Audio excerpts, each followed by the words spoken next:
Hello guys, ఏంటి decoration చేస్తున్నాం అనుకుంటున్నారా? అమ్మ అయితే తన ఫస్ట్ మైల్ స్టోన్ క్రాస్ చేసింది, అదే బోర్లా పడింది అనమాట. ఇంకా మేమైతే డెకరేషన్ చేస్తూ ఉండగా మా తమ్ముడైతే బొబ్బట్లు లాగిచ్చేస్తున్నాడు.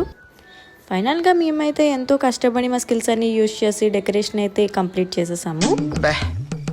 ఏం ఈ పనుల్లో కనిపించలేదు, పైగా ఫిజికల్ గానీ మెంటల్ గానీ స్ట్రెయిన్. ఫైనల్గా అమ్మ అయితే బోర్లా పడిపోయింది. ఇంకా మేము అందరం చూసి చాలా హ్యాపీ ఫీల్ అయ్యాము. అందరం చాలా ఎంజాయ్ చేసాము.